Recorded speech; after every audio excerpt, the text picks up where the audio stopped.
And we are back and now joined, of course, by world champion Magnus Carlsen after punching his ticket into the title match versus Wesley So. Magnus, congratulations.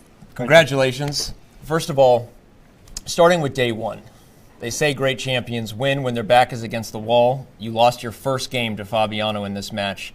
What kind of pressure were you feeling in that moment to really strike back and to make a statement in game two, win or draw? I wouldn't say I was feeling so much pressure. The match had just started, so I knew that there was a lot of time to make something up. So I was more thinking of I should try and play a decent game because the first game was very bad. And then, of course, that game went a lot better than I thought it would.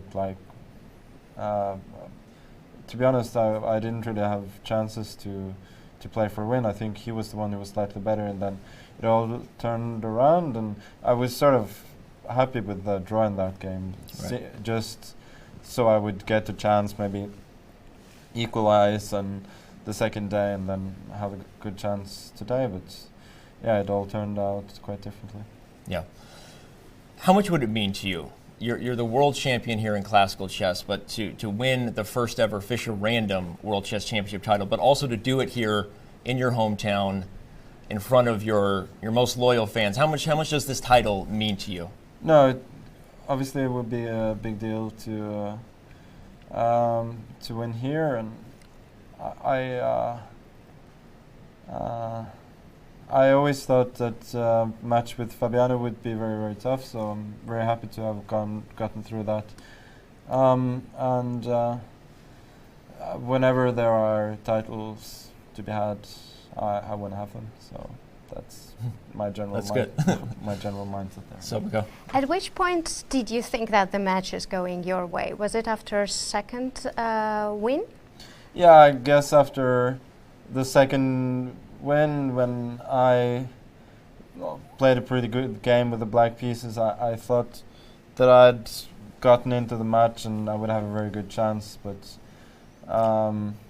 yeah, also today I knew that as long as I scored 2.5 from the first 4, then the match would be clinched. So today I was pretty confident that I was going to win, but you're never quite sure until you get there, and it got really, really nervy in the last couple of games. You mentioned black pieces, and with black you were doing great, and in other matches black was doing great. Do you think there is any logical explanation behind it, why it is so? I would say it's probably about you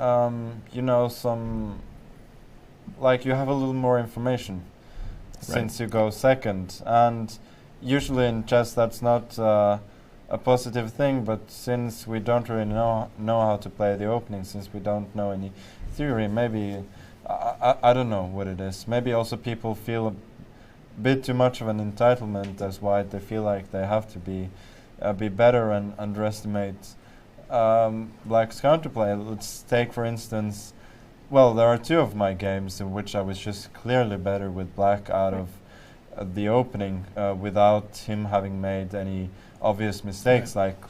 Like the second game today, for instance, like when I get g5, h5, right. I'm already much better, and that just doesn't happen in classical. So I think it's a combination of factors. I think if we were to play Fischer Random tournaments at top level over time, then the results would be approximately the same as in classical chess, but in a limited sample size, and then yeah, anything can happen. And I don't think it's a coincidence that black is doing well now that we're just still kind of starting out. Right. Magnus, something your fans have loved about you forever is the way you, and there's a tweet, I guess I'll read that first. I'll say, Magnus Beast, none of the commentators understood the path to victory. Magnus did it with seconds on his clock, the decision even to enter the endgame, which had to have been planned when he sacked the piece in that middle game. And great intro there, because the position I wanted to come back to, and I was going to say that your fans have always appreciated your ability to play for a win and to do whatever it took to do the best chess decision regardless of the tournament or match situation. I always come back to your last round victory in the first ever Sinquefield Cup over Levon Aronian when a draw just would have won. and just winning the hearts of so many people in those moments when you push and play the right move, even in a position where a draw would have gotten you blitz and probably a match that you win anyway here. But take us through your nerves of steel here and your ability to kind of just mix it up because you knew knight takes d6 was the right move to play here. I would say it's kind of the opposite. Oh, okay. Well, go ahead.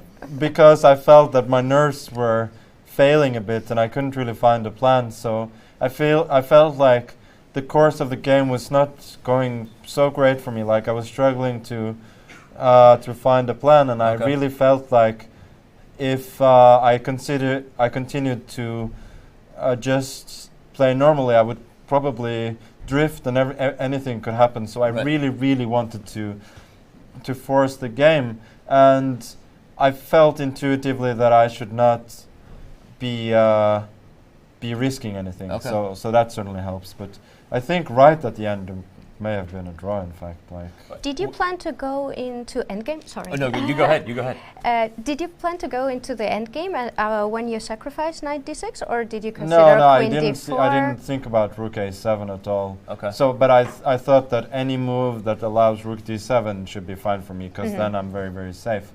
And queen d4 doesn't work here? Maybe it does. It could very well be.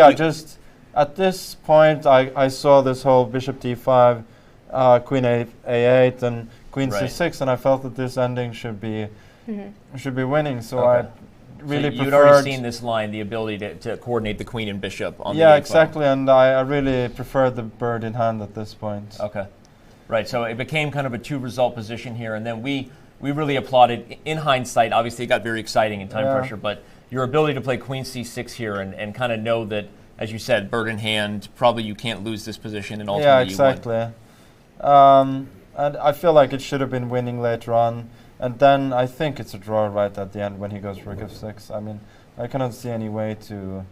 And we thought so too, but then you played c7, so what... but he... rook f2 instead. Rook f2 instead? Yeah. Okay. I don't see why. And the idea is that c7 doesn't work anymore because you're not coming with tempo. Tempo. Right. No, I mean... Although, maybe you're still almost... So what I could try to get is king e3. Okay. Rook... No. Oh, before c7. Go back. So what I want to get is like... Maybe I could try something like king d3. Okay. The point is, what I want is... Rook f1? Rook f1... No, that doesn't make sense. No, I wanted some... to win a tempo with triangle. Position, yeah. Right. But it doesn't work at all. So perhaps rook f2, and indeed he, instead of rook f6. Let me see. King e3, and then he goes rook f6, yeah?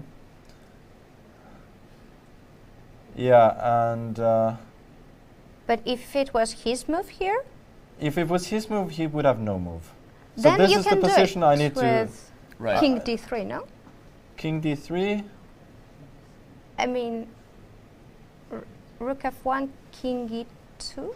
He has to go rook f6 because there is rook bishop f1, f3? king e2, he has to go rook f6. And king e3. Yeah, and rook f... No, rook f1 is not possible. So this is the... Okay, so then it's winning. Nice. Yeah. Then it's winning. Nice line. Yeah. The triangulation, right? Very nice indeed. The triangulation of king d3, king e2, king e3. Yeah, king e3. Yeah, very nice. So then position was winning, and I made no mistakes. Well, that's how it goes. But that's the new conclusion. Well, Magnus, we greatly appreciate you joining us.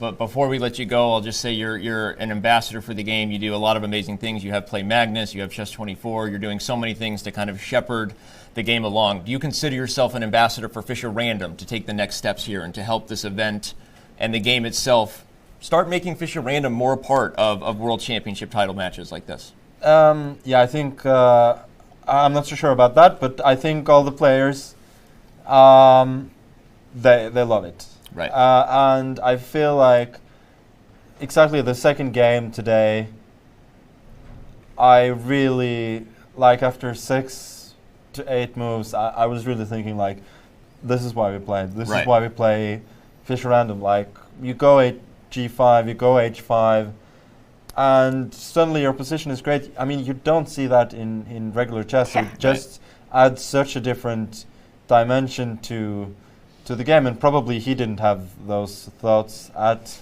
that time, but really at that point, that was a moment for me, like, this is the point of the game, and I think that's a game which shows why this game has a right to exist at the very highest level. And I think you would, if you talk to any top player who has tried it, they all love it, so I hope it will continue.